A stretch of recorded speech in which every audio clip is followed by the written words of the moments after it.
nos conocimos nos conocimos por allá por el año 2011, ya hace más de una década, cuando ambos ingresamos al doctorado de investigación en psicoterapia y juntos comenzamos a trabajar en el estudio de proceso terapéutico y compartimos el interés también por el estudio con adolescentes, ¿ya?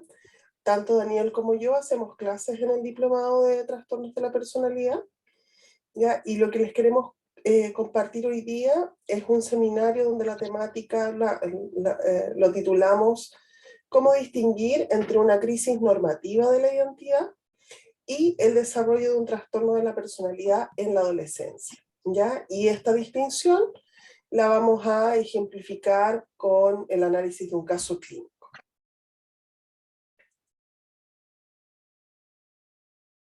Bueno, yo aprovecho por acá para dar un saludo también a todos. Ya Irma, ya me presentaron varias veces, pero bueno, como ya les dijeron, también trabajo pues clínicamente y trabajo pues en docencia en este tipo de líneas, y me parece pues muy interesante poder compartir este tipo de espacios.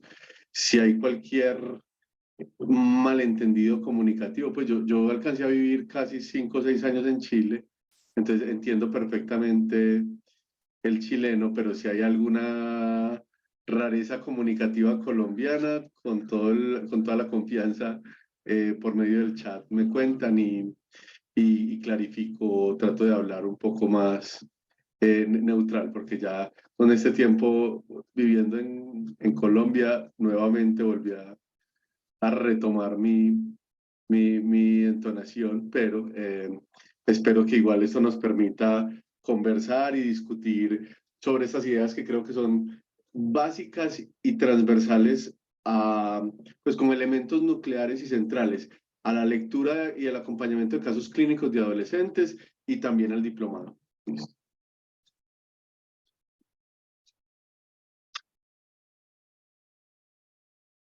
Ahora sí, para comenzar, yo les iba a decir que yo también, después de varios años de amistad, también hablo paisa, así que también puedo ayudar en la traducción.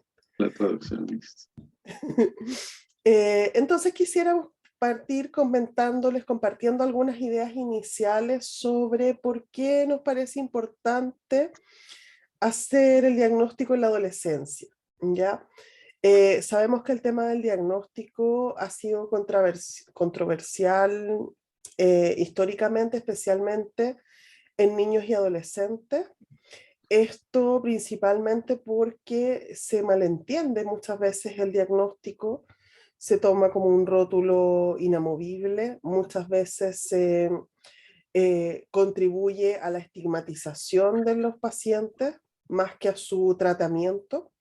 ¿Ya? Y en ese sentido quisiéramos comenzar explicando que desde nuestra mirada, y por supuesto que es una mirada basada en una serie de autores que hemos revisado y con los que hemos ido estudiando durante este tiempo, el diagnóstico tiene un fin que nos va a permitir tener una mejor comprensión del paciente con el cual nos encontramos trabajando, y a partir de esa mejor comprensión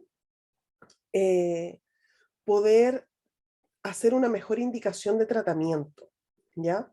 En ese sentido, en este caso, el diagnóstico no está siendo pensado como un rótulo inamovible, al contrario, siempre sabemos que cuando hablamos de diagnóstico, estamos hablando de una hipótesis diagnóstica que se va a ir contrastando sistemáticamente a lo largo de la evaluación inicial y luego a lo largo del tratamiento, y por lo tanto va a ser un diagnóstico que siempre puede tomar otros rumbos si es que la información que el paciente nos va trayendo nos hace cambiar de idea. El objetivo de poder hacer un diagnóstico y poder hacer un diagnóstico temprano tiene que ver con poder ofrecer un tratamiento que también sea temprano y oportuno, ¿ya?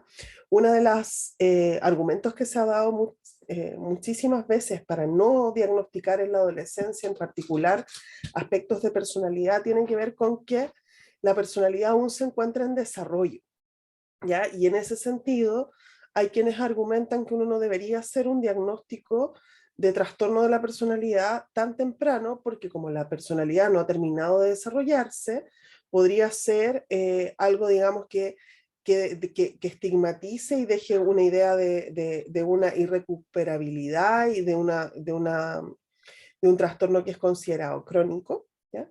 Pero no es ese el objetivo del diagnóstico, sino que nosotros sabemos que en la adolescencia la personalidad está en desarrollo.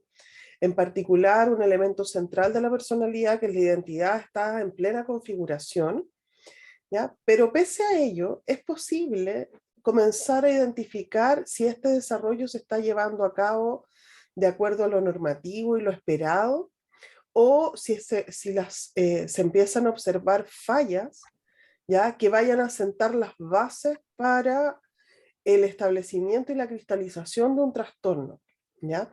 En ese sentido, las últimas versiones de los manuales diagnósticos plantean que los trastornos de la personalidad en general se observan ya en la adolescencia y en el inicio de la edad adulta, y esto tiene que ver precisamente con que un trastorno de la personalidad no se desarrolla de un día para otro.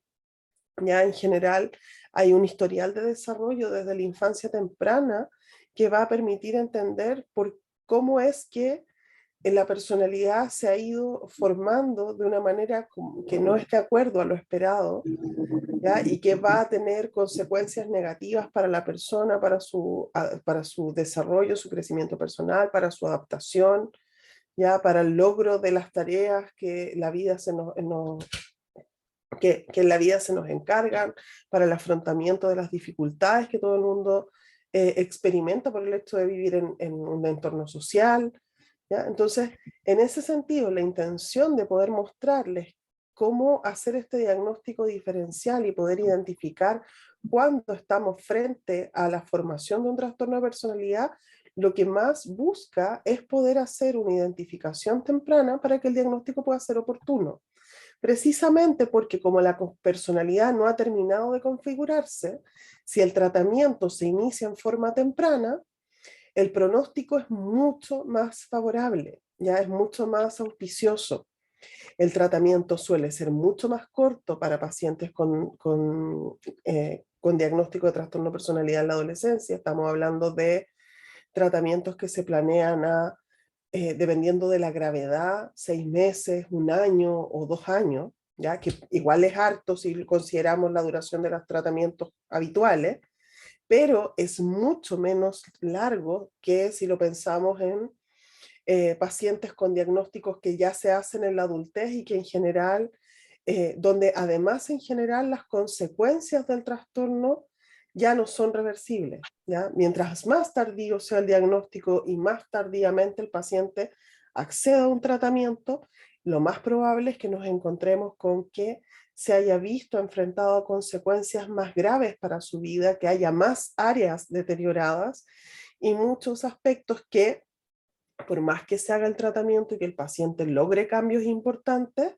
hay pérdidas y situaciones que ya no se pueden revertir y que en el fondo el paciente va a tener que asumir a lo largo de su vida. Mientras que si ofrecemos una atención temprana, oportuna, que involucre al grupo familiar, vamos a poder tener un pronóstico mucho más favorable, donde finalmente este adolescente logre llegar a una adultez con todas las herramientas necesarias para mantener un desarrollo mucho más sano.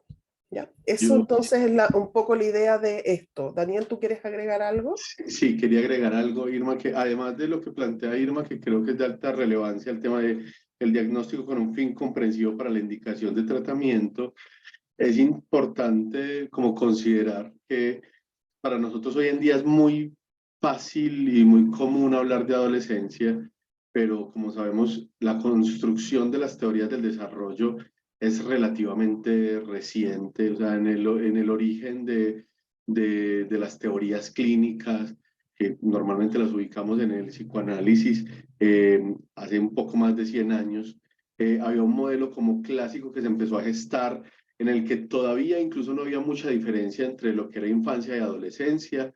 Empieza a surgir solo por allá en los años 30, 40, de una manera mucho más clara en los años 60 modelos sobre la adolescencia, en los cuales se hablaba como de crisis normativas.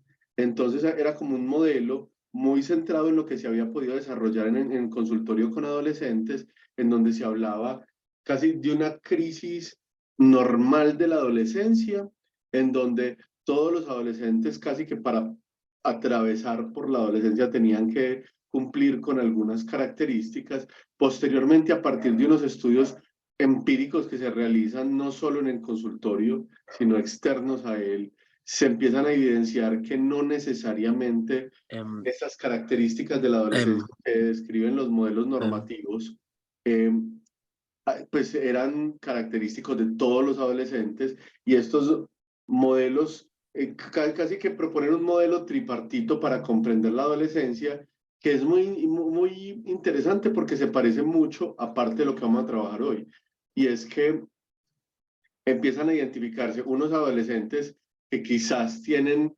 menos características cercanas a lo que tradicionalmente se había llamado crisis de la adolescencia, como adolescencias quizás menos problemáticas, unas medianamente problemáticas y otras mucho más problemáticas, que esto es lo que empieza a aparecer como en los estudios, como en los años ya 70, 80, y actualmente lo que podemos sostener es casi que modelos que nos han ido llevando naturalmente a un diagnóstico que no necesariamente implica una división tajante entre diferentes formas de funcionamiento adolescente, sino casi que nos lleva naturalmente a una lógica dimensional en la que en que podemos determinar si los adolescentes tienen un funcionamiento más desintegrado, menos desintegrado. Entonces creo que es muy interesante poder ver lo que vamos a trabajar hoy desde esta perspectiva, como de un modelo de no pensar a todos los adolescentes como personas que tienen que atravesar la misma crisis vital o con las mismas características, pero por otro lado, también, aunque lo pensemos en tres grupos, pensarlo como que en nuestro caso vamos a poder ver adolescentes en consulta que no necesariamente en todos los niveles están en una u otra categoría, sino que casi que esto se podría trabajar desde una perspectiva de diagnóstico dimensional, pero ya lo iremos pues, como trabajando más adelante.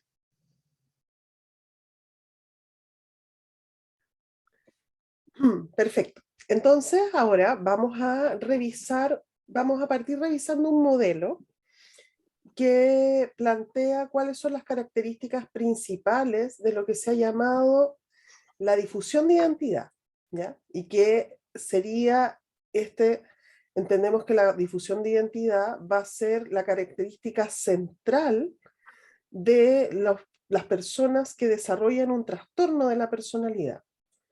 ¿Ya? Este modelo está tomado desde los desarrollos de Pamela Folt, ¿ya? Y sus colaboradores.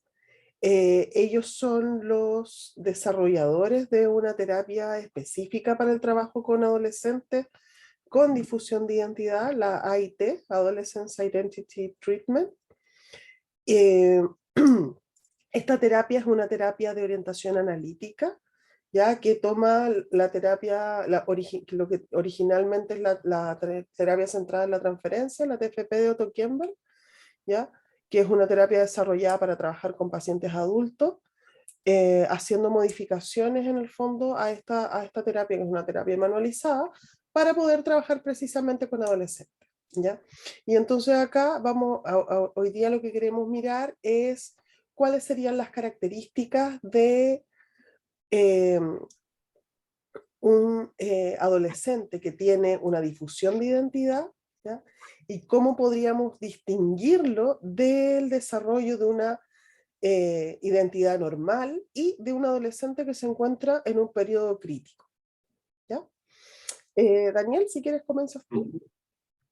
Bueno, para comenzar, entonces, ahorita nos vamos a dividir como en tres modos de funcionamiento, pero partiendo como para identificar como cuáles son esos puntos que tendríamos que identificar clínicamente para empezar a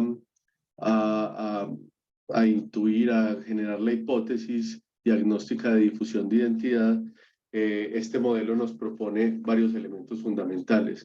La primera es la pérdida de la capacidad de la definición de sí mismo. Ustedes saben que, de hecho, uno de los conceptos que se desarrolló a partir de la conceptualización de la adolescencia, mire, por aquí hay Diana Henao es de Medellín también, por ejemplo. Ustedes saben que uno de los conceptos claves para la comprensión de la adolescencia es que en la adolescencia se empieza a establecer la identidad. Y la identidad, una de las funciones que tiene es poder tener una sensación de que yo soy de una manera, de definirse a uno mismo. Y en los adolescentes que tienen cierta difusión en estos procesos identitarios, ya lo vamos a ver a partir de un vacío identitario, alguna falla en el proceso de desarrollo, se puede producir una pérdida momentánea o incluso en los casos más graves permanente de la capacidad de leerse a sí mismos, de verse a sí mismos y de atribuirse las características propias. En segundo lugar, otro de los elementos que afecta la difusión de identidad es que hay un déficit en el funcionamiento de la autonomía, que es otro de los ejes que se trabajan en la adolescencia de manera central. Ustedes saben que, de hecho, algunos autores han trabajado en la adolescencia como un segundo proceso de individuación, al igual que Mahler trabajó en la infancia como ese primer proceso en que el niño desarrolla un funcionamiento autónomo y la capacidad de estar solo. En la adolescencia, este proceso se vuelve a poner en juego en otros niveles. Yo creo que el desarrollo social ha llevado a que este proceso como de individuación se vaya alargando según los momentos sociales que vivimos, pero sí está claro que en la adolescencia se ponen a juego muchos elementos de la autonomía, entre ellos, por ejemplo, el funcionamiento social. Por primera vez en la historia del ser humano, el funcionamiento extrafamiliar entra a ser, a tener de alguna manera un lugar predominante por encima del familiar. Empieza a tener una mayor peso a nivel psicológico y en este tipo de adolescentes, este tipo de funcionamiento empieza a fallar, como ese proceso de separación e individuación, la falta de integración en el concepto de sí mismo y de otras personas significativas. Y esto claramente, como Irma lo plantea, nos lleva necesariamente como a la teoría psicoanalítica clásica y cómo ha ido evolucionando, porque ustedes saben que casi desde las conceptualizaciones kleinianas, tal como uno empieza a representar el otro o esos objetos significativos que nosotros tenemos, empezamos a significarlos desde sus componentes y sus experiencias positivas y negativas. Pues cuando hay una difusión de identidad, no logran Sí, mi amor. integrarse estos elementos y empiezan de alguna manera el mundo a verse más en blanco y negro y de esta manera las personas también. Y la leche para el viejito pastel.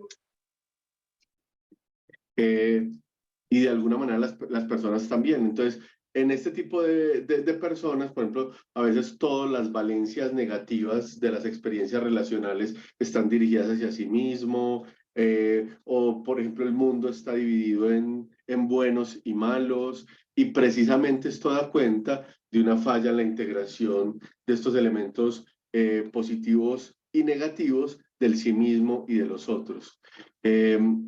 Falta de resolución de la etapa de separación-individuación y representaciones del yo y del objeto inestables. Entonces, creo que otro elemento fundamental y lo desafiante acá, ya le voy a dar como paso de pronto a Irma para que continúe, pero lo desafiante acá es que muchas de las cosas de las que estamos hablando podrían generar la sensación de, pero es que así son muchos adolescentes.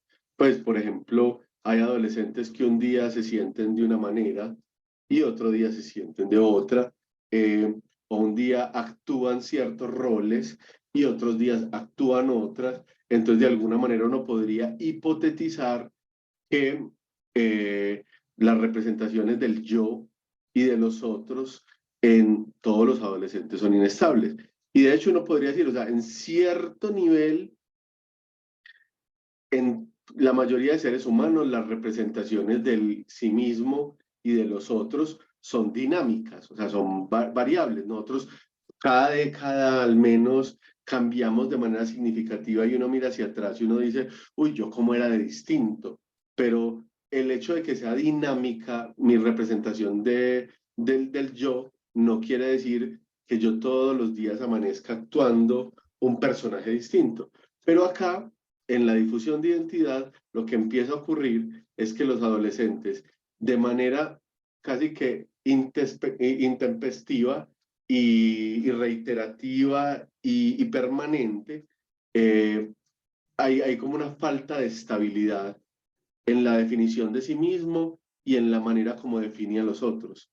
Entonces, ya ahí estamos hablando, pero les decía que el tema de lo dimensional aquí va a ser fundamental, porque puede que muchas de estas características que acabo de mencionarles puedan ser parte incluso de lo que se llamaba en algún momento crisis de la adolescencia normal. Pero lo que va a determinar aquí que esto sea una difusión de identidad y no una crisis de la adolescencia normal es que esto permanezca o no. No sé si Irma quiera continuar o si continúo yo. Dale, tomo yo acá. Dale. En relación a lo que decía Daniel, además tenemos que considerar lo siguiente. Un adolescente que tiene una difusión de identidad, en el fondo, sufre principalmente por la emergencia, porque estas distintas, comillas, identidades aparecen de forma contradictoria y no logra darles un sentido único. Un adolescente que está atravesando una crisis sufre en la ambivalencia, sufre en el sentir que hay cosas que le cuesta integrar, pero hay una intención de integración, ¿ya? Y hay algunos elementos que son nucleares que se mantienen a lo largo del tiempo, que en el fondo los roles de alguna manera con que el adolescente se identifica van cambiando, pero esos roles obedecen a precisamente mantenerse fiel a este elemento nuclear que el adolescente siente que es él o ella, ¿ya? En este sentido, entonces, también hay otro elemento y es que un adolescente que está atravesando una crisis más normativa, más en la línea normativa, más comillas normal, más sana, logra mantener estabilidad en la imagen que tiene de los otros. Ya acá, si bien puede ser que haya esta sensación de ambivalencia y este deseo de esta como dificultad para lograr mantenerse fiel a sí mismo, pero al mismo tiempo ser capaz de responder a la demanda del grupo de pares y al mismo tiempo responder a la demanda del grupo familiar, ¿ya? En general, la ambivalencia como es en torno al sí mismo, pero los otros son vistos de forma más estable. Y en ese sentido, el adolescente que está atravesando un proceso más normativo va a mantener imágenes más estabilizadas, con aspectos integrados, positivos y negativos, de las personas que para él son significativas. Estas personas pueden ser su familia, sus principales amigos y amigas, ya alguna pareja tal vez, algún otro adulto significativo. ¿Ya? Entonces, en ese sentido, eso sí se mantiene. ¿Ya? Otra de las características que tienen los adolescentes que están desarrollando esta difusión es que, producto de todo lo anterior, van perdiendo la capacidad de mantener una perspectiva. Ya en este sentido, cuesta tomar distancia de lo que está pasando para poder pensar. Las emociones tienden a vivirse de forma desregulada, el sujeto se ve inserto en la situación y le cuesta mucho poder tomar distancia para mirar con perspectiva y analizar la situación, pese a que acá nos encontramos con que ya hay un desarrollo que en términos cognitivos lo permite, ¿ya? Por otra, de la mano de lo anterior, nos encontramos entonces con descripciones del sí mismo que son bastante caóticas, en el fondo con elementos que son contradictorios, ¿ya? Y que para el sujeto no aparecen como contradictorios. El paciente no es consciente de la contradicción. Un adolescente que está viviendo una crisis reconoce los aspectos contradictorios y lo pasa mal porque los ve al mismo tiempo. Me gustaría ser distinto y me gustaría distinguirme de todos los demás y me gusta tener mis propios gustos y encontrar esta música que nadie más escucha y tal vez leer un libro que nadie más ha leído y sentirme como único y especial en el mundo, pero al mismo tiempo eso me hace sentir que quedo un poco fuera, entonces al mismo tiempo también bien quiero ser parte de lo que mis otros amigos, mi grupo de pares está viviendo, y entonces quiero ver la serie de moda y quiero leer el libro de moda y quiero escuchar la música de moda, pero eso choca con mi idea de ser único, especial y diferente. Y en ese proceso de, en el fondo, poder visualizar estas dos cosas, el adolescente lo va pasando mal. Eso es lo, comillas, normativo. Cuando nos encontramos con alguien que tiene una difusión de identidad, estas contradicciones no le son conscientes.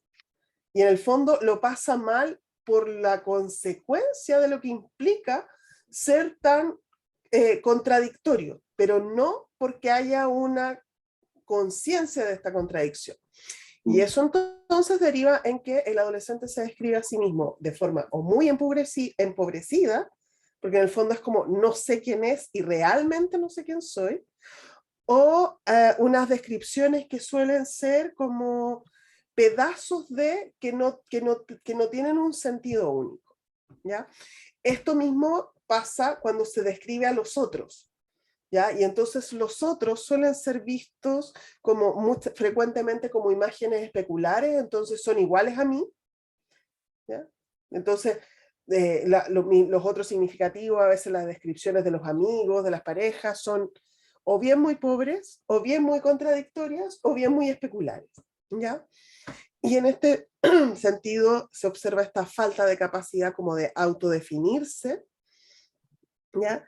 Y también en esta misma línea, aunque un poco que como llevándolo a otro plano, también lo observamos un estilo más bien pseudo, ya sea sumiso o rebelde, ¿ya? Que no tiene que ver necesariamente con la lealtad a determinados valores, ¿ya? Porque nosotros sabemos, la adolescencia es un periodo en el cual, como en términos cognitivos, estamos desarrollando, ya pasamos al desarrollo de pensamiento formal y se desarrolla la capacidad de abstracción y hay una conceptualización y una visión de futuro distinta. Eso facilita, además sumado al tema a llegar al último estadio del desarrollo moral, eso facilita que en el fondo haya un estilo bastante idealista, ¿ya? Donde los adolescentes suelen identificarse con ciertas causas y pueden aparecer en el fondo como muy apegados a la normativa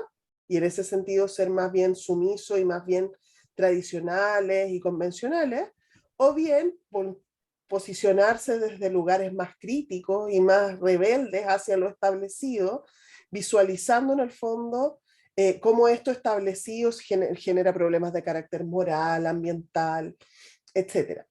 El punto es que en un adolescente con difusión de identidad, estas posiciones de sumisión o de rebeldía no obedecen a un pensamiento detrás, a una ideología detrás, no, y si es que pareciera obedecerlo, es con un discurso que termina siendo bastante vacío y que alternadamente cambia rápidamente, ¿ya? Y eso entonces hace que nosotros nos encontremos con un adolescente que termina siendo como, que no es, comillas, fiel a estas ideologías o a estos principios, a estos valores morales, sino que más bien se va adaptando a lo que la situación puede exigir o a lo que la imagen, digamos, que se activa en determinada situación se ajusta mejor.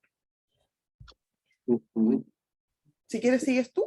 Dale, sí, estaba viendo por ahí una preguntita, pero ahorita la respondemos.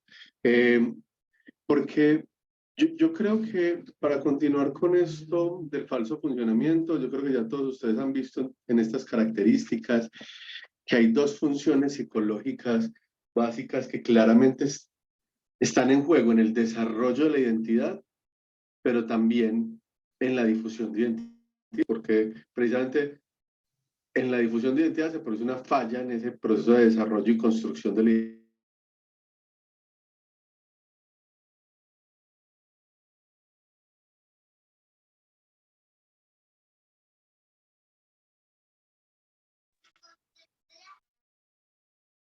No se escuchó nada.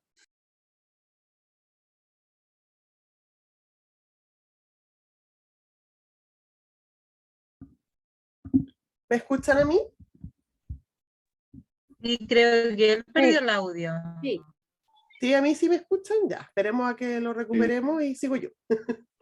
Hola, hola, ahí volví, creo. Ahí estás. Ahí volviste. Ya, dale nomás. Se paró esto un segundo, pero bueno. Les hablaba de que las dos funciones que están aquí en juego detrás de todo esto que estamos describiendo es la capacidad de leer al otro, que es fundamental para desarrollar la capacidad de leerse a uno mismo. Y en esas dos direcciones, la capacidad de leer al otro y de leerse a uno mismo es muy útil, por ejemplo, para establecer relaciones. Es muy útil para establecer una conexión con el mundo social, porque cuando uno establece una conexión con el mundo real, uno lee el mundo y uno se identifica con algunos elementos y toma distancia frente a otros elementos. Cuando uno se lee a sí mismo, uno logra determinar qué cosas van más conmigo, con lo que a mí me gusta, con lo que yo quiero ser, con cómo yo me siento, y toma distancia frente a esas cosas que no me gustan, que pueden no hacerme bien, que pueden hacerme sentir mal. Entonces, cuando esa capacidad funciona muy bien, lo que está en juego en la adolescencia son otros elementos, pero cuando esas dos capacidades, la lectura de sí mismo y la lectura del otro, no logran funcionar muy bien, entonces ya vemos todas las fallas que se van generando y además de eso esto afecta dramáticamente las relaciones, la identificación social, porque entonces, mire que en todos los niveles empieza a haber o falta de integración o incoherencia o sobreidentificación o dificultades en el funcionamiento, por ejemplo, relacional. Entonces, asimismo, como en este proceso de identificación, ustedes saben que lo que el psicoanálisis ha conceptualizado como superyo podría agrupar en gran medida lo que son como la construcción de ideales y de imperativos normativos también, como esta falla en la integración de elementos de sí mismo y del otro se está dando, entonces estos elementos de los ideales y también de los imperativos normativos terminan fallando. En ocasiones, esa falla es en el proceso como de integración, entonces el adolescente se puede desconectar de la norma, por decirlo así, o en otros niveles no hay necesariamente, pues incluso puede darse, normalmente la difusión de identidad nos puede llevar a extremos. Un extremo puede ser la hiperidentificación, como estamos hablando, la hipersumisión, o la pseudo-rebeldía, que son ambos extremos de lo mismo, que es de la falta de integración de un superyo. Además de esto, venga que están ocurriendo cosas en nuestra tablero. Además de eso, pues dificultad en el compromiso con trabajos, relaciones íntimas, valores o metas, una sobreidentificación con grupos o roles, porque entonces como hay una falla en la lectura crítica del mundo, de los otros, entonces simplemente para poder poner algo en el lugar de ese vacío identificatorio, lo que queda, por ejemplo, en muchos momentos es sobreidentificarse. En el caso, por ejemplo, del superyo no integrado, uno se puede o sobreidentificar con la norma o simplemente rehuir a ella. Y en este caso de los grupos, normalmente es la persona que se adhiere fanáticamente a grupos que le entregan una identidad que él no ha podido integrar. Entonces, no con esto estamos diciendo que todo adolescente que pertenezca a una barra, que todo adolescente que pertenezca a un grupo de una manera marcada y radical tiene una difusión de identidad, porque como ya yo les decía ahorita, pues de hecho, como todos los procesos están como todos los adolescentes están en un proceso como de construcción de la identidad, es relativamente normal que en la adolescencia haya algo de identificación elevada con grupos, roles. Aquí el asunto es la hiperidentificación con ese grupo que no me permite leerlo de una manera crítica ni tomar posición frente a él, porque claramente el grupo entra a ocupar el lugar de la identidad. Finalmente, un doloroso sentido de incoherencia que creo que tiene mucho que ver con lo que Irma decía. No es que un adolescente con una difusión de identidad se levante todos los días sufriendo por, oh, qué incoherente soy yo, sino que es más por el costo que eso tiene a nivel social y a nivel emocional, porque el estar viviendo todo el tiempo eh, en una oscilación de identidades, en una oscilación de lecturas del otro y en una inestabilidad de sí mismo y de los otros tan grande, genera una angustia que implica un dolor psíquico. Entonces, no es que, como decía Irma, haya una conciencia de todo esto, sino que es el dolor que representa el vivir de manera desintegrada, incoherente, y todas las dificultades y los costos a nivel social, relacional y personal que tiene.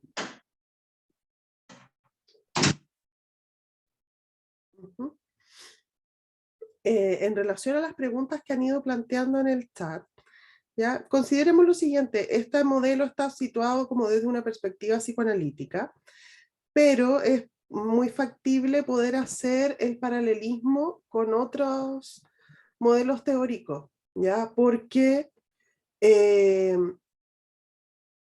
en general no hay ninguna, o sea, todas las teorías que intentan comprender al ser humano van a tener elementos comunes, dado que el elemento de comprensión es el mismo, ¿ya?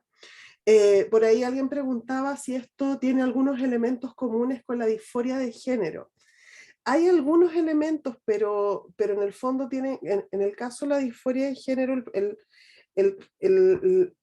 el sentimiento, las emociones negativas se asocian al no sentirse, a la inconformidad y principalmente ligado con el propio género, pero también está muy ligado a lo externo, como lo externo en el fondo se transforma en amenazante porque, por las dificultades en la aceptación, ¿ya? En cambio acá esto tiene que ver más con algo interno que repercute en lo externo, ¿ya? Felipe pregunta, ¿cómo determinamos lo normativo del trastorno si la contradicción y la difusión es parte del adolescente? No, o sea, de hecho eso estamos diciendo, que en el fondo un adolescente con una crisis de identidad normal, como normativa, van a aparecer elementos de contradicción, de dificultad, pero son cualitativa y cuantitativamente distintos a los del adolescente que tiene esta difusión, ¿ya? Precisamente por esta incapacidad para poder integrar los aspectos positivos y negativos del sí mismo, para poder integrar y tener imágenes coherentes de los otros, ¿ya? Entonces, acá esto es una versión exacerbada en términos cuantitativos, pero también cualitativos de una crisis normativa. ¿Ya? Y yo creo Eso, que para diferenciar eso, nos va a servir mucho el cuadro que viene, porque incluso casi que la conclusión a esa respuesta vendría siendo, hombre, hay características muy similares entre lo que es la difusión de identidad y lo que uno podría conceptualizar crisis de identidad. Y la gran diferencia es este elemento cualitativo, cuantitativo que acaba de mencionar Irma y en términos temporales, porque normalmente la crisis de identidad de la adolescencia, si tiene un elemento fundamental, ahí lo podemos empezar a ver en esta tabla, es que todos los elementos tienden a ser momentáneos, pasajeros. Incluso algunos autores hacían referencia a que casi que un adolescente podría actuar cualquier tipo de psicopatología. El asunto en la adolescencia que determina una difusión o una crisis viene siendo la intensidad con que ésta se presenta y la temporalidad con que ésta se presenta. ¿Listo? Entonces, creo que de alguna manera esto nos abre la puerta como a pensar esa pregunta también. Milén pregunta si la crisis de identidad es pasajera, ¿de cuánto tiempo estamos hablando? En general, en el caso de la crisis, esto tiene las problemáticas se exacerban además en coherencia con elementos del mundo externo. Entonces, el tiempo que se prolongue va a depender de cuánto los elementos del mundo externo que empiezan a gatillar las dificultades se extiendan, ¿ya? Igual hay aspectos que tienen que ver con elementos que provienen más del mundo interno, ¿ya? Y en ese sentido estamos pensando en tiempos que de pronto no son tan como cronológicos, sino que más bien como vivenciales. ¿Se acuerdan de esa distinción entre Cronos y Kairos? En el fondo, un adolescente que está desarrollando una difusión de identidad está pasándolo mal en forma permanente. Y cuando lo pasa bien, es un pasarlo bien que suele ser más bien como en una línea más bien maníaca, de negación de aquellos elementos que pueden ser negativos, de idealización de situaciones, ¿ya? En el fondo, y que rápidamente oscila a mirar la versión negativa de lo que está pasando, a devaluar las relaciones, a devaluarse a sí mismo. Exacto. Y por ejemplo, aquí, en el caso de la autoimagen o la imagen de otros, en lo que se conceptualiza como identidad normal, pues en el adolescente hay toda una serie de procesos de transformación. Ustedes saben que de hecho hay muchos textos clásicos que hablan de los duelos normales de la adolescencia, duelo por el cuerpo infantil, duelo por los padres infantiles. Todo ese proceso como de cambio se vive, pero de una manera integrada y diferenciada y se mantiene una capacidad de estar solo, ¿cierto? Aquí estamos, obviamente, a veces cuando uno describe, puede terminar cayendo como en ciertas descripciones quizás idealizadas de la literatura, pero existen jóvenes que reportan en general, una cierta tranquilidad para vivir esas transiciones. Entonces, a esa tranquilidad para vivir esas transiciones, tomando decisiones tranquilas, claras, integrando de manera reflexiva lo que está pasando, ahí podríamos estar hablando de una identidad normal en la que hay una buena lectura de sí mismo y una buena lectura de los otros. Obviamente, normalmente este tipo de identidades vienen acompañadas de lo que llamamos un sistema de apego seguro, un funcionamiento reflexivo, una capacidad mentalizadora muy buena. Entonces, viene acompañada de otros recursos y unos recursos familiares que ayudan a apoyar procesos de cambio y de transición, que no tienen modelos de crianza que generen situaciones estresantes, ¿cierto? En el caso de la crisis de la identidad, la tendencia mayor del adolescente es que tiene una capacidad de reflexionar acerca de sí mismo y de los otros. Pero hay situaciones específicas que pueden generar una pérdida momentánea de ella. Entonces, en general, como decía Irma, no es que hablemos de se puede perder máximo un día, sino que también depende de ciertos movilizadores ambientales que llevan a que esas pérdidas se generen. Por ejemplo, un adolescente que tiene una pérdida significativa de un ser querido, de un cambio significativo en la vida y que eso le genere una crisis vital, que por 2 o 3 meses de alguna manera le falle la capacidad de reflexionar sobre sí mismo, que esté un poco más afectado en la capacidad como de leer a los otros de una manera tranquila, pues 2 o 3 meses es mucho, pero hombre, contextualizado en un momento crítico y además articulado a una adolescencia en la que normalmente este funcionamiento es extraño, uno puede decir, hombre, aquí hay una predominante capacidad de reflexionar sobre sí mismo, pero por estas situaciones que están ocurriendo, esto lo tiene desajustado. Ahí todavía estamos hablando de una crisis de identidad, pero en la difusión de identidad hay una falta de integración de sí mismo y del otro que es casi que generalizada al funcionamiento adolescente de él. Entonces no es que uno vea como, uy, lleva 3 años con una buena capacidad de reflexionar sobre sí mismo y lo perdió 3 o 4 meses, sino que normalmente se empieza a percibir un funcionamiento desintegrado que no le permite a uno ver este proceso como de lectura de sí mismo y del otro, que se estabilicen algunos núcleos. Entonces, en esa medida, cuando ya esto se vuelve una forma de funcionamiento, ya uno puede hipotetizar que estamos haciendo referencia a una difusión y no a una crisis.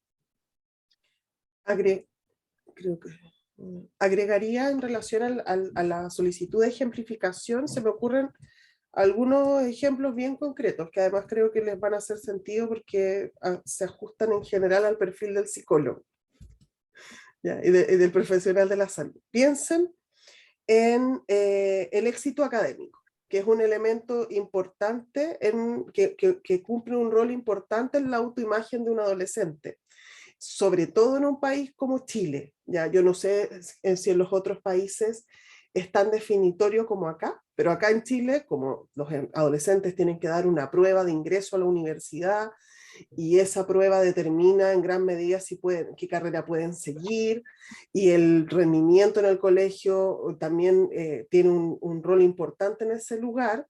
Es parte importante de cómo el adolescente se ve a sí mismo, tiene que ver con, por ejemplo, su rendimiento académico.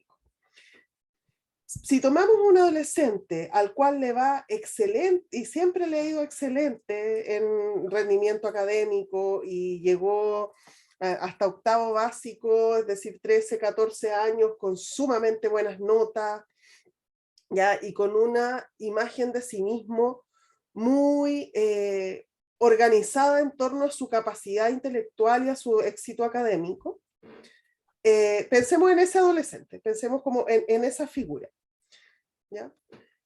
Durante en el paso a la enseñanza media, se complejiza en el fondo el mundo académico, el mundo escolar, tenemos más asignaturas, son más difíciles, por lo tanto ya no son las mismas matemáticas de antes, de sumar, restar, dividir y multiplicar, sino que aparece el álgebra, y entonces de pronto puede hacer que a un adolescente que durante toda su carrera le haya ido muy, muy, muy bien, de pronto empiece a irle no tan bien en algunas asignaturas.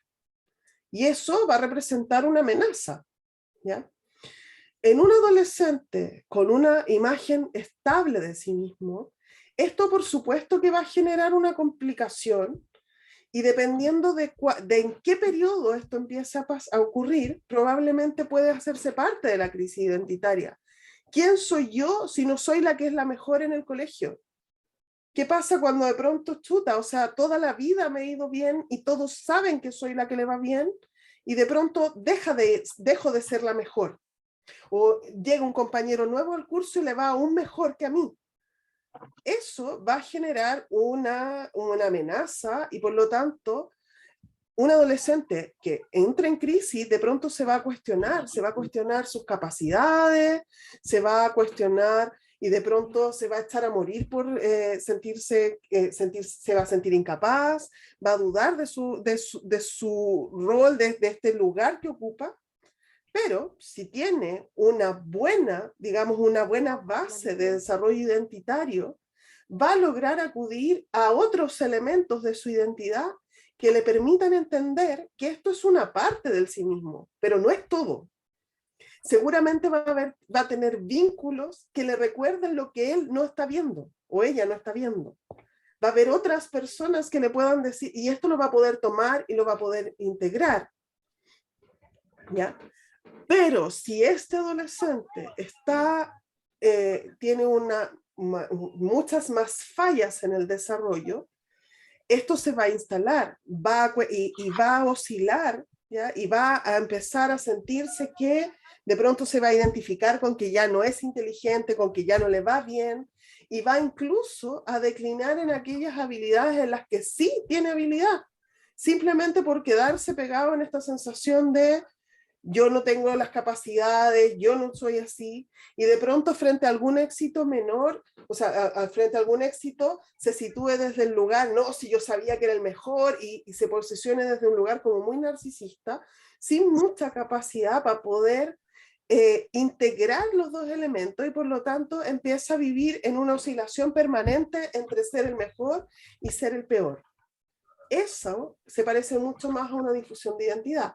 No van a haber otros elementos que le permitan completar esta imagen de sí mismo. ¿Por qué? Porque los otros elementos también son contradictorios. No va a tener vínculos seguros que le permitan devolverle la imagen que no está siendo capaz de ver de sí mismo. Probablemente los vínculos van a ser igual de caóticos y tal vez se vincule desde lo agresivo con los otros y por lo tanto los otros no lo van a apoyar mucho.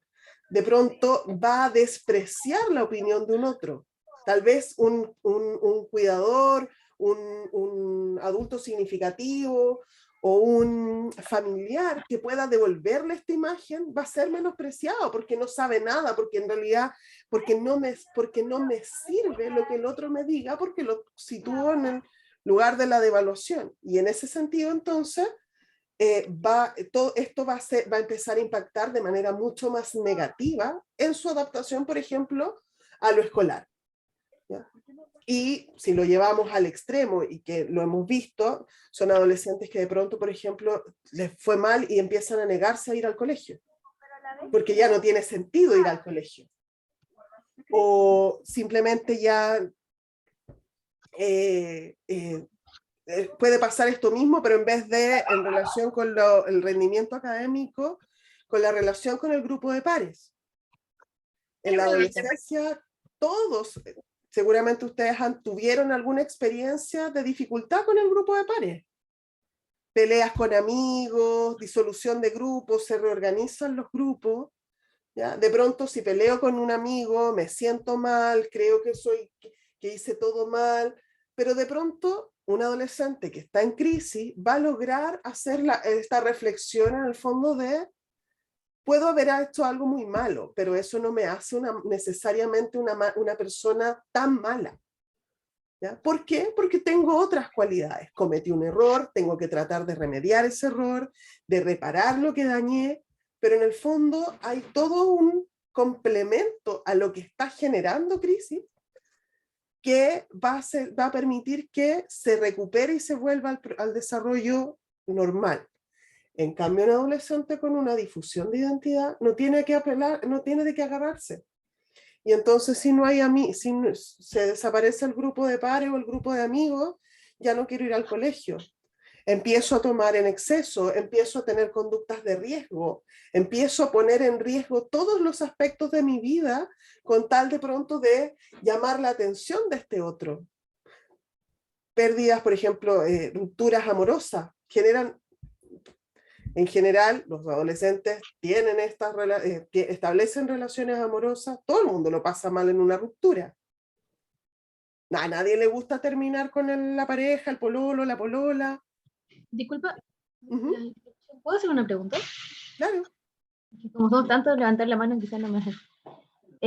Quería preguntar cómo yo puedo diferenciar en esta como, o en realidad, generar esta idea de cómo trabajar con el adolescente, si finalmente pareciera ser que esta como crisis, o no crisis de la identidad, sino como la fusión de la identidad, pareciera ser que no, porque no existen adultos significativos que generen esos principios, o que enseñen esos principios para que guíen su vida, que no tiene un ser en que afirmarse, como que no existe. Entonces, pareciera ser que trabajar con él también tiene que ver trabajar con la familia.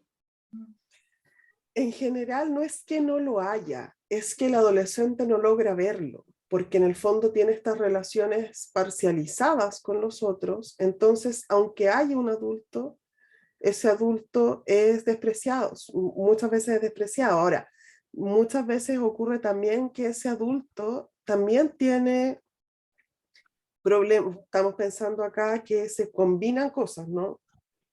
Y por lo tanto es bastante probable que ese adulto no tenga todos los recursos para poder vincularse con este adolescente y por lo tanto cometa muchos errores en esto. Entonces, efectivamente es indispensable que en el tratamiento se involucre la familia, se involucre el grupo primario, porque de lo contrario, vamos a estar trabajando con el adolescente, pero va a haber un entorno que claramente podría ser sistemáticamente dañino para este adolescente. Entonces la idea es que en el tratamiento del tipo que sea, siempre habría que incluir al grupo primario de apoyo para poder trabajar con ellos también esto. Y en el tratamiento, en el fondo, la idea es poder trabajar en la integración de estos elementos como que están escindidos, están como parcializados, de forma que el adolescente en primer lugar sepa que hay un adulto al cual recurrir, pueda reconocer que ese adulto puede tener una serie de defectos, pero también tiene una serie de virtudes, y esas virtudes van al menos en general, como cuando llegan a tratamiento, lo primero es que si hay, o sea, si un adolescente llegó hasta la adolescencia y está en tratamiento, esos padres tienen interés. Hay cariño, hay voluntad y por lo tanto hay recursos para trabajar. Eso. Yo quisiera como agregar Me algo. moví, toqué el mouse, perdón.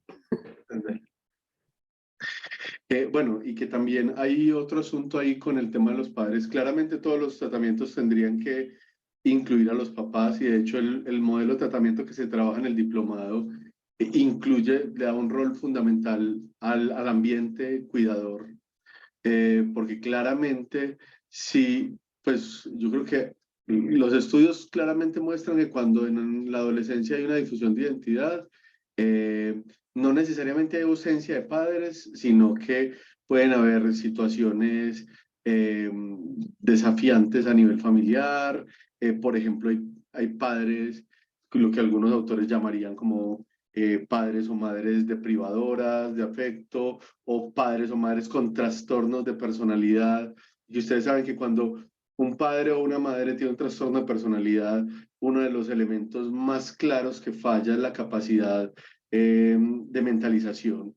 Y en la crianza es fundamental uno poder tener ciertas herramientas de empatía para poder cuidar, porque cuando una madre o un padre o un tío o una abuela se conectan con el niño y saben que está llorando porque puede tener hambre, está llorando porque está mal, está llorando, eso facilita la crianza. Pero cuando que esto me ha pasado a mí más de una vez en la vida, entonces no es un asunto irreal. O sea, yo he conocido más de una madre que dice, es que mi hijo desde que llegó tenía rabia conmigo porque lloraba. Ahí uno puede ver, venga, ¿qué pasó aquí? ¿Cierto? Porque en la crianza muchas veces hay madres o padres o cuidadores que tienen fallas grandes en la mentalización, que eso hace que no puedan acompañar a sus hijos de la mejor manera. Y obviamente esto generalmente está también relacionado con con adolescentes con difusión de identidad, porque son adolescentes que no han tenido quien los acompañe ni a leerse, ni a leer a otros, ni a mentalizar. Entonces, esa falta de apoyo se ve muchas veces traducida en una falta de integración del niño, porque realmente no ha tenido un apoyo del ambiente que le permita que le permita hacer una lectura más apropiada de sí mismo y de los otros. Entonces, eso no siempre ocurre así, pero es algo que clínicamente se ve de manera muy frecuente. Entonces, por eso creo que eso es otro desafío clínico en estos casos, porque uno dice, sí, hay que invitar a la familia, pero uno a veces invita a la familia y uno dice, bueno, podemos tratar de apoyar a esta familia en que trate de mejorar sus habilidades de mentalización parental, por ejemplo, pero muchas veces el nivel de funcionamiento de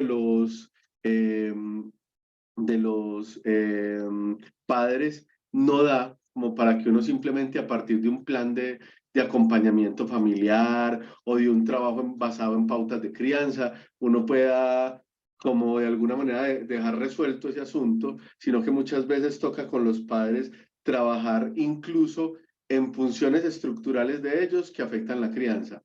Y ahí quisiera también sumarle a varias preguntas que han hecho en torno a los trastornos de conducta alimentaria, trastorno posicionista desafiante, la depresión, y es que estamos hablando como en niveles distintos, ¿cierto? Casi que cuando uno habla acá de difusión de identidad, de crisis de identidad, estamos hablando como de modos de funcionamiento del adolescente. Y muchos de estos modos de funcionamiento pueden estar relacionados con estos otros diagnósticos que tienen un funcionamiento como más descriptivo en la vivencia. Entonces, es probable que un adolescente, hablemos del caso del que habló Irma ahorita con el tema de la PSU, y un adolescente que le fue mal en la PSU sabiendo que siempre le había ido bien en el colegio. Puede ser que este adolescente en ese momento tenga una pérdida momentánea pues como una reducción de la autoimagen, ¿cierto? Puede que esto esté asociado con una depresión en ese momento, pero que por su nivel de funcionamiento, él logre recuperar y sobreponerse de otra manera a una persona Que está muy fuerte. que tenga una difusión de identidad en la cual hay un modo de funcionamiento desintegrado que lleva a que incluso una depresión pueda llegar a ser más severa, ¿cierto? Más moderada o severa, o se mantenga por mayor tiempo, o sea más difícil la remisión de los síntomas, porque precisamente esa falta de integración de sí mismo y del otro lleva a que haya menos recursos para sobreponerse a una depresión. Entonces, no habría que hacer como un diagnóstico diferencial entre depresión y crisis de identidad, porque en una crisis de identidad o en una adolescencia con crisis de identidad puede haber episodios depresivos, en una adolescencia con difusión de identidad puede haber depresiones, ¿cierto? Pueden mantenerse simultáneamente, pero aquí cuando hablamos de crisis de identidad o de difusión de identidad estamos hablando como del funcionamiento adolescente en general, casi como una función sí, con casi que estructural. En cambio, en los otros ejemplos diagnósticos de los que hablan, de alguna manera estamos hablando es más como de diagnósticos descriptivos. Y en ese sentido, al estar en niveles distintos, es perfectamente posible que haya comorbilidad en el fondo, y de hecho no solo es perfectamente posible, es frecuentemente lo que vemos es que adolescentes que tienen estas alteraciones en la identidad y que por lo tanto están configurando o están como sembrando el trastorno de personalidad, habitualmente tienen una serie de otros diagnósticos comórbidos en diferentes áreas que suelen incluir trastornos afectivos, depresión, trastornos ansiosos, trastornos de la conducta alimentaria, trastorno oposicionista desafiante, trastorno por déficit atencional. ¿Qué otro más es bastante habitual? Creo que eso y trastorno por uso de sustancias, ¿ya? Entonces suele aparecer, ¿ya? Precisamente porque todas estas conductas asociadas a estos trastornos o la desregulación emocional, ¿ya? Empieza a configurar cuadros que son sintomáticos también. Francisco dice fobia social, efectivamente, o sea, suelen ser diagnósticos comórbidos, ¿ya? Y habiendo dicho eso, vamos a irnos al caso porque si no, no vamos a llegar nunca. Bueno, pero podríamos hacer una enumeración rápida de esos niveles, Irma,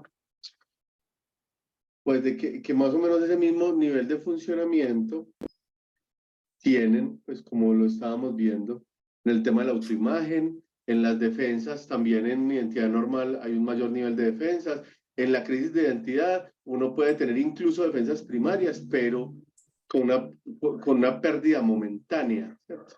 En la prueba de realidad también se puede dar en la crisis de identidad una pérdida momentánea, pero en la difusión de identidad es más frecuente, en la regulación de los afectos, en los valores morales, en la amistad, por ejemplo, en la identidad normal hay al menos 2 o 3 amigos, mientras que en la crisis de identidad hay problemas con pares, a veces, pero en la difusión de identidad hay un permanente cambio de amigos, idealización, de evaluación. En la sexualidad, aunque en la crisis de identidad hay a veces ausencia de interés o experimentación, en la difusión hay conductas de riesgo, promiscuidad, fluctuaciones en la elección, aunque claramente yo sí creo que en este tema de la sexualidad hay toda una reflexión que hay que hacer en torno a la actualidad, que creo que transforma de alguna manera esta lectura teórica, pero esto se ve de manera, o sea, en la difusión de identidad se ve de manera más desorganizada, la sexualidad. Asimismo, las lealtades grupales y las elecciones de pareja. Listo, entonces ya con eso nos vamos para el caso clínico. Ya. Entonces, pensemos en el siguiente caso, ya nosotros les vamos a dar alguna información básica y la idea es que podamos reflexionar juntos qué es lo que tendríamos que preguntarnos de este caso para poder hacer la diferencia entre si nos encontramos frente a una crisis normativa o a una difusión de identidad, ¿ya? La paciente se llama Carolina, ella tiene 17 años, ya llega a consultar, se encuentra cursando tercero medio en un colegio municipal de la zona céntrica en Santiago, ya, y es derivada a tratamiento tras una internación en una clínica psiquiátrica por riesgo suicida grave, ya. Ella hace un intento suicida con medicamentos, ya, tiene una internación hospitalaria y luego del alta hospitalaria se va con hospitalización a una clínica psiquiátrica porque el riesgo suicida continúa. ¿Ya? Una vez que es dado de alta de la clínica, llega entonces a tratamiento psicoterapéutico, ¿ya? En términos de elementos descriptivos, o sea, del diagnóstico, perdón, descriptivo según el DSM-5, ya en las entrevistas iniciales que se le hacen, ella cumple criterios para variados trastornos, ¿ya? Cumple criterios para episodio depresivo mayor, para trastorno distímico y riesgo suicida alto. Presenta variedad de síntomas afectivos, ¿ya? Estos agudizados, entre otras cosas, por algunas situaciones de pérdida reciente, dificultades familiares y sociales que se derivan de la hospitalización, ¿ya? Hay también trastornos en el área de angustia, ¿ya? Cumple criterios para agorafobia, para fobia social para trastorno obsesivo compulsivo y trastorno de ansiedad generalizada. ¿Ya? Hay síntomas, los síntomas angustiosos se relacionan principalmente, pero no en forma exclusiva, a las relaciones con sus pares, la situación escolar, el miedo al fracaso y a sentirse desadaptada. ¿Ya? Presenta, además está con un estrés agudo, producto de la pérdida reciente de una mascota. ¿Ya? Ella había perdido recientemente a su gatito. Ella refiere que su gatito fue envenenado por sus vecinos. ¿Ya? No está completamente segura de qué forma fue esto, pero en el fondo en la veterinaria le dijeron que había sido envenenado y ella hace esta atribución. ¿Ya? Cumple también criterios de diagnóstico de trastorno negativista desafiante, oposicionista desafiante, como preguntaban por ahí. Y no se cumplen todos los criterios para trastornos de la conducta alimentaria, pero aparecen varios signos de bulimia nerviosa en la línea de una preocupación importante por el peso y de algunos episodios de vómitos y atracones. Entonces la pregunta es, ¿qué deberíamos preguntarnos para hacer el diagnóstico diferencial?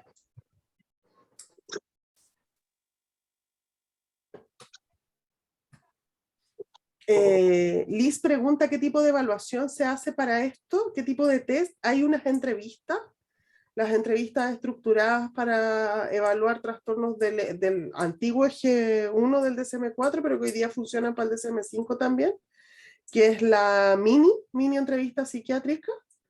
Hay una versión para adolescentes y hay una entrevista clínica además. Y otra entrevista estructurada que se llama SCID-2, que evalúa los aspectos de personalidad. Ya, entonces vamos viendo. Acá hay varios comentarios. Perdón, me moví acá. Rocío dice que habría que evaluar, claro, cómo es la diferenciación de sí misma y de los otros. ¿Ya? Cómo se percibe a sí misma y hace cuánto tiempo se han instalado estos síntomas. ¿Ya? Todas esas preguntas son preguntas que son tremendamente atingentes. O sea, acá, por ejemplo, el tema de la temporalidad. ¿Ya?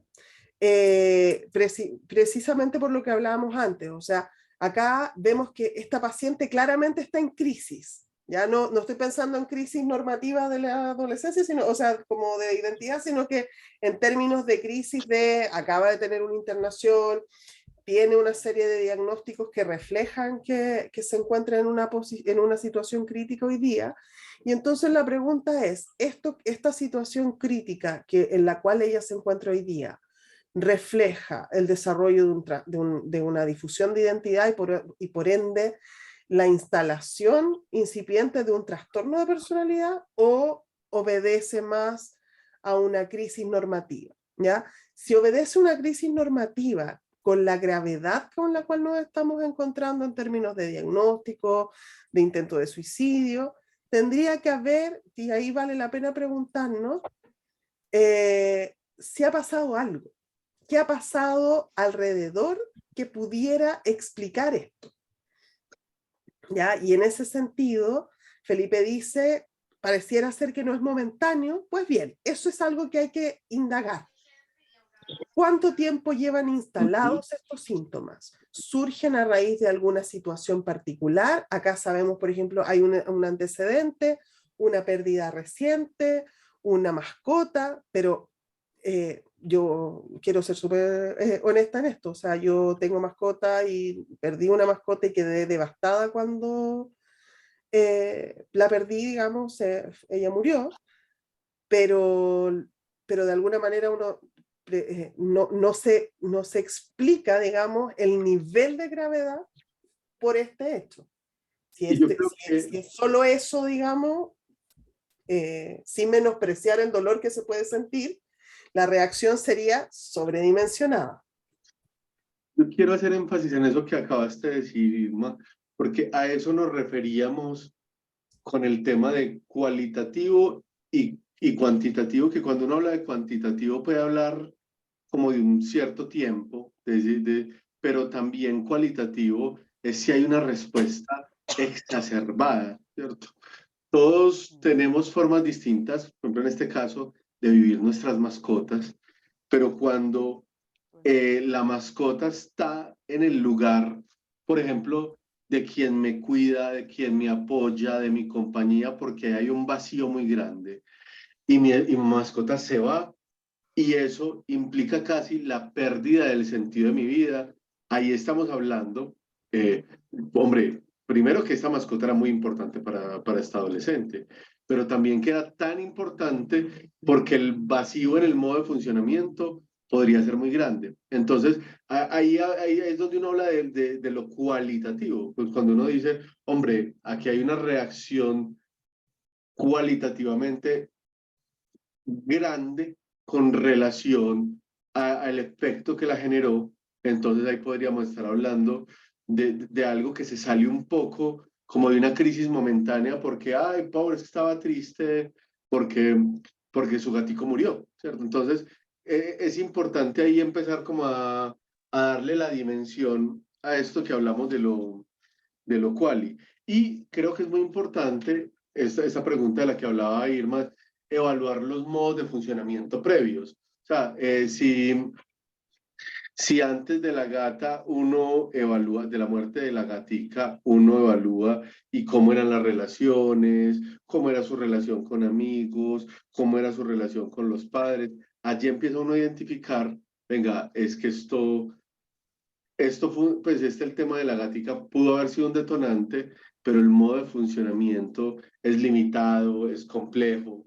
Entonces, ahí es donde uno puede realmente hacer como esta diferenciación. Hay dos puntos que a mí me gustaría señalar antes de que continuemos con las preguntas y que me llamaban mucho la atención de este caso, y era que la paciente tendía a nombrar que había ciertas cosas que ella hacía eh, porque como que había una parte de ella que se lo imponía. De hecho, con el terapeuta se empezó a hablar como de esta típica dinámica del diablito y el angelito. Entonces, como que el diablito me dice acuéstate y el angelito me dice levántate. En ese escenario, uno podría decir, hombre, todos nosotros tenemos personajes internos que a veces nos dicen levántate a trabajar y otras veces dicen qué pereza, no quiero ir. Pero cuando hay uno de estos personajes que me impone elementos que yo siento que casi que no hace parte de mí, pero que me obliga, ahí uno empieza a ver en los pacientes un cierto nivel de desintegración, porque es que es algo que me impone y no me deja dormir, es que es algo que me impone y que me obliga a hacer tal cosa, ahí empieza uno a ver qué nivel exactamente de disociación hay, y esto me está hablando de desintegración de la identidad. Eso por un lado. Y por otro lado, cuando por ahí había alguien que decía, yo preguntaría sobre la familia, cuando uno va a hablar con la familia, con esta adolescente, ella narraba, creo que era en la primera o segunda sesión, algo relacionado con que ella nunca sintió que sus papás fueran realmente cercanos a ella. Entonces, como que casi que hay una falla en la cercanía relacional con las figuras más importantes desde hace un buen tiempo. Entonces, ahí uno puede decir, venga, es que esto parece que no es que es un desarrollo que viniera como con un funcionamiento relativamente tranquilo y estable y hubo algo que lo detonó, sino que puede haber unos elementos a nivel de la forma como se vive a sí misma, cómo se ve a sí misma, cómo ve a los otros, cómo se relaciona con su familia, en la que aparentemente hay un modo de funcionamiento desintegrado. Ahí ya uno puede ir viendo esto, venga, esto no es, pareciera que no es solo una crisis por un elemento específico. No sé si tomamos, ya hay 54 preguntas más. Ya, yo me salté, fui leyendo varias así rápido, Dale, dale. a ver que algunas que son bien atingentes y que se repite bastante y se repetía varias veces es esta idea de que su gatito fue envenenado, ¿ya? Y la necesidad de explorar esa idea para descartar si es realmente una idea como paranoide desde lo delirante, o si es una idea, digamos, que ella es capaz de enjuiciar. Y eso claramente es un elemento que es fundamental para poder orientar el diagnóstico, porque podríamos, con este nivel de gravedad, no descartamos solamente si estamos frente a una crisis normativa o a una difusión de identidad, sino que también podríamos irnos a incluso cuadros más graves, y por lo tanto ahí vale la pena hacerse esa pregunta, y se le hizo a la paciente, y la paciente es capaz de enjuiciar que no tiene certeza, que tiene ciertos antecedentes que hacen que tenga mucha rabia, ¿ya? Y que viva, y ahí está el punto, ella experimenta esa rabia como si realmente estos antecedentes que tiene hicieran que esto fuese real, ¿ya? Aun cuando en términos cognitivos ella es capaz de saber, de pensar y de reflexionar que pudiese ser que el gatito no hubiese sido envenenado, sino que se hubiese intoxicado en el fondo por haber comido, a veces puede ser aceite de motor de auto, porque en el fondo en la veterinaria le dicen que muere por una intoxicación, pero que no tienen claridad si esto fue un envenenamiento o como intencionado o accidental, ¿ya? Y uno podría, y ella en el fondo tenía esta idea de ver si podía haber como una autopsia o algo así, es algo que no se puede hacer en estos contextos. Entonces, ella racionalmente sabe que pudo haber sido una intoxicación o un envenenamiento, pero desde lo emocional vive la rabia del envenenamiento. Exacto. Y eso da cuenta también de esta parcialización y de cómo no logra integrar y cómo lo racional no basta para poder regular lo emocional, que es lo que ocurre en una persona con un desarrollo normal. En general, en una persona con un desarrollo normal, cuando la emoción es demasiado alta, se pierde la capacidad para pensar.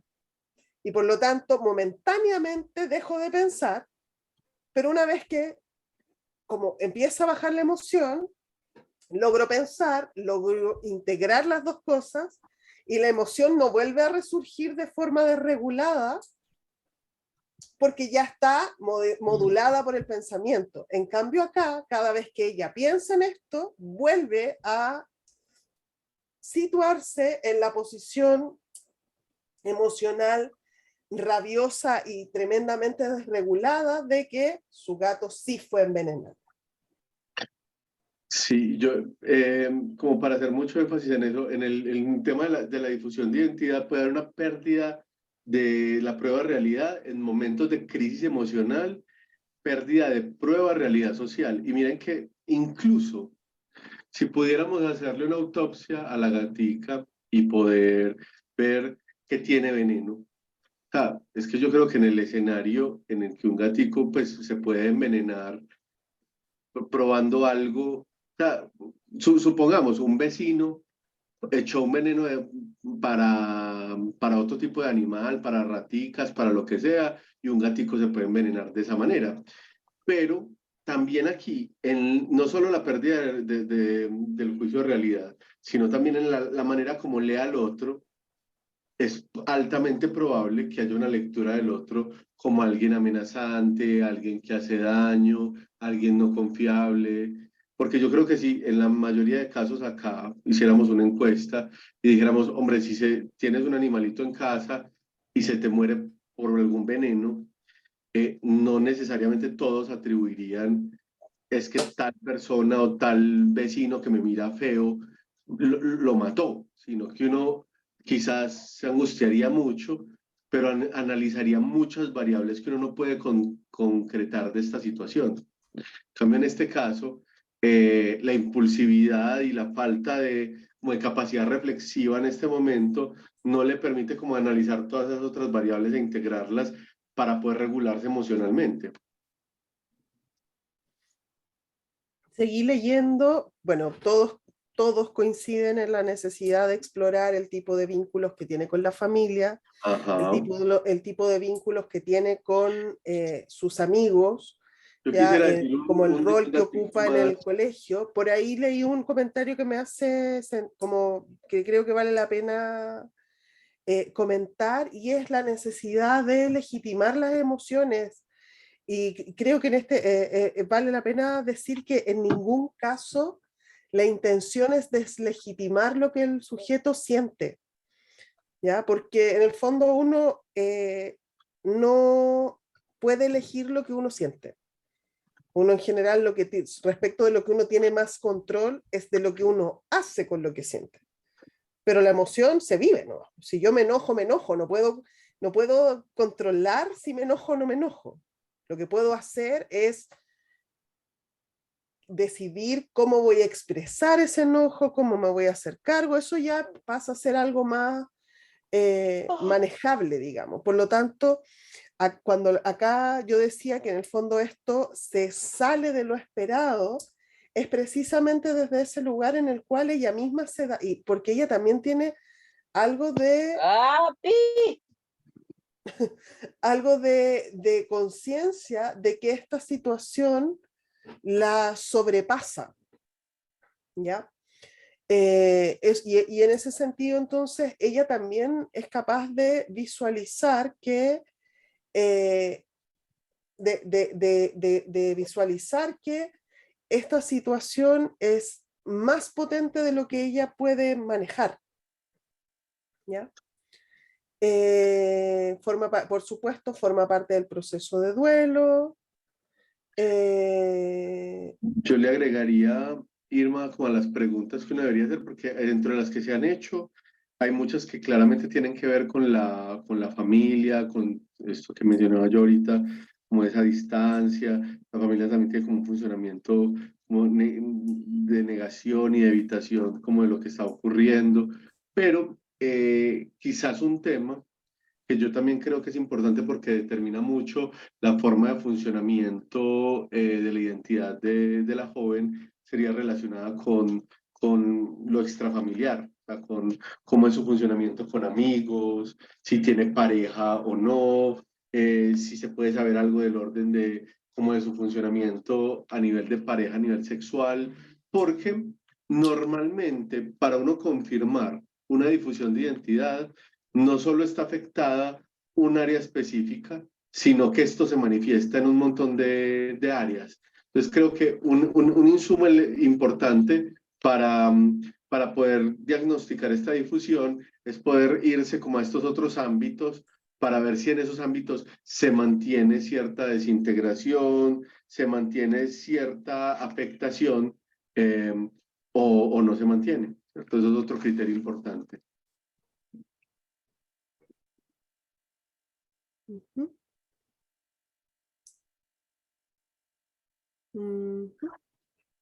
Sí.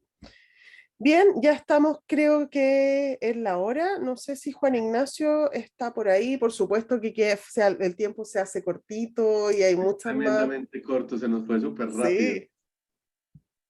Sí. Sí o sí, se pasó muy rápido. Y no sé si tienen algo más que agregar.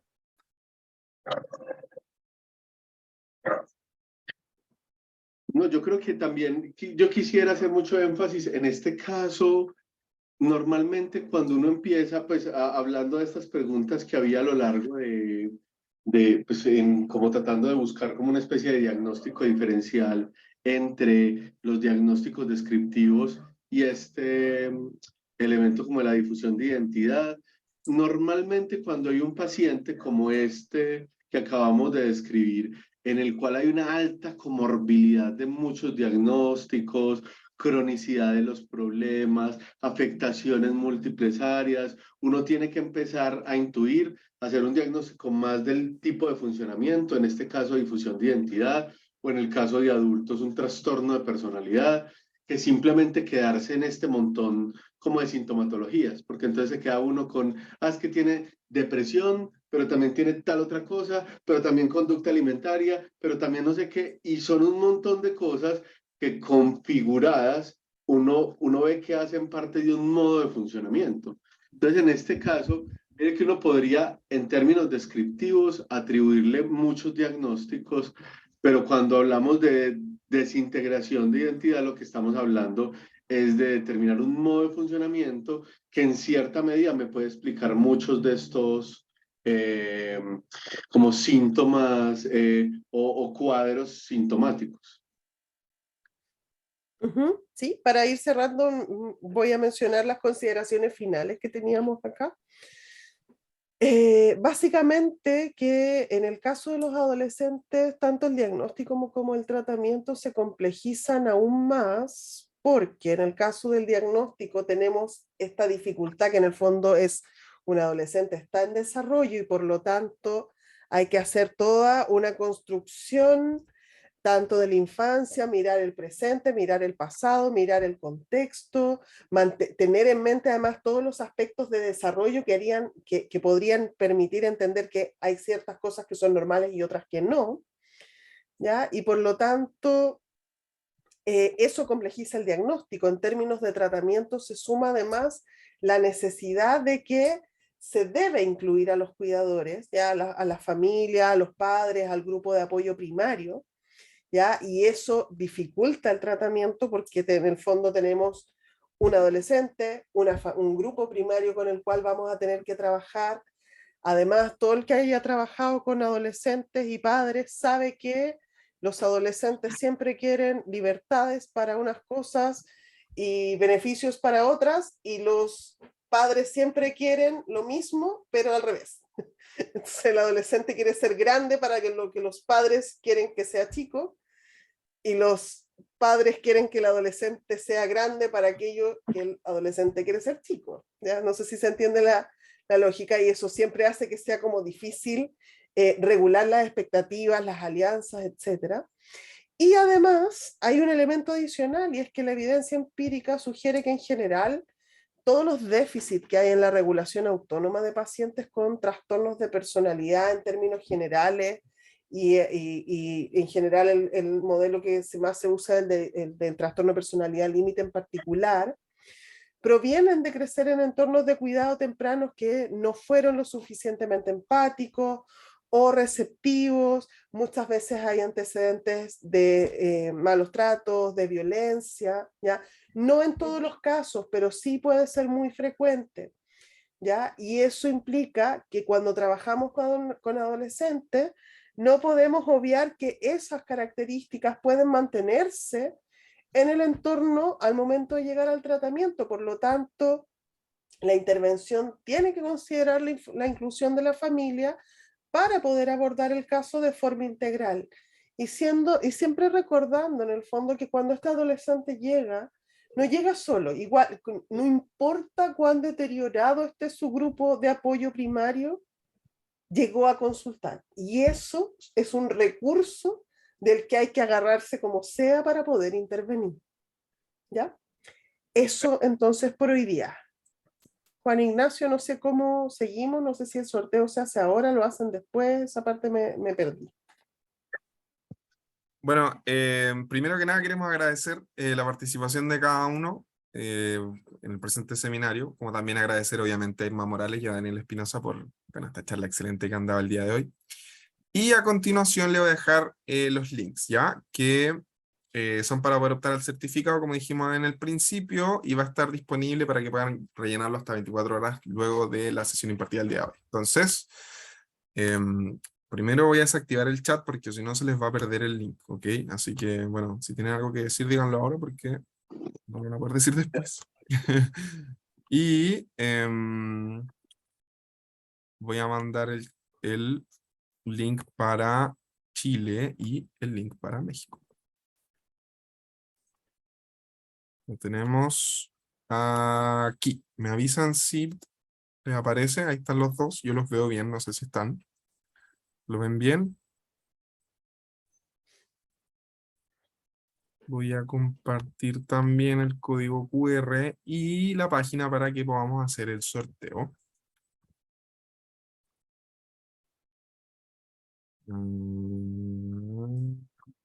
Aquí. Esta y esta. Perfecto, ahí está. Ahí están ambos códigos QR con su respectiva bandera, así que aquí no hay cómo perderse. Y vamos a comenzar con el sorteo.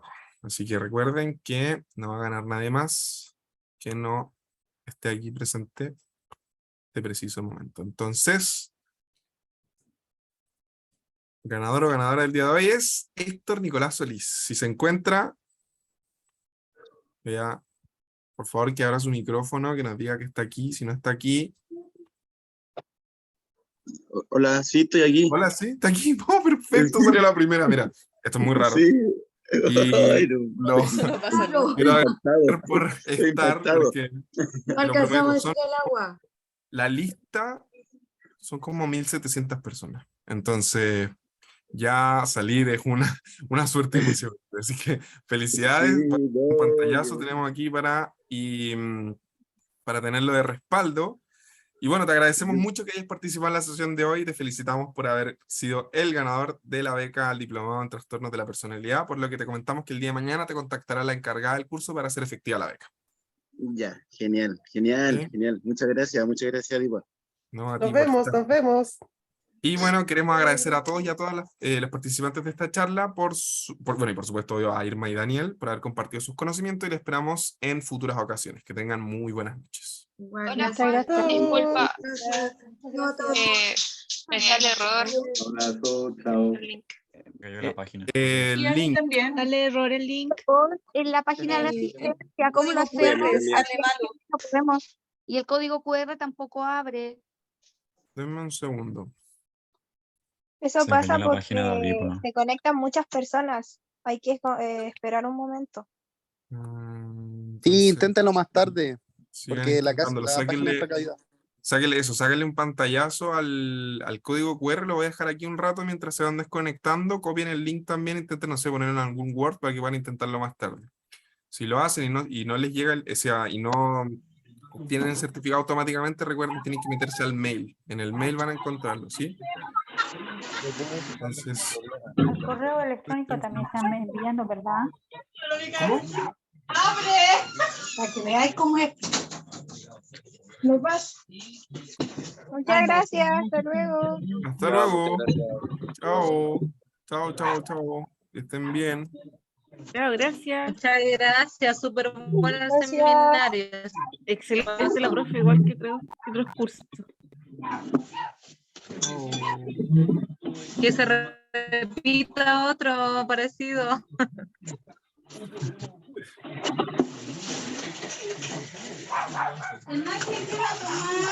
En el vasito. Ay, que no.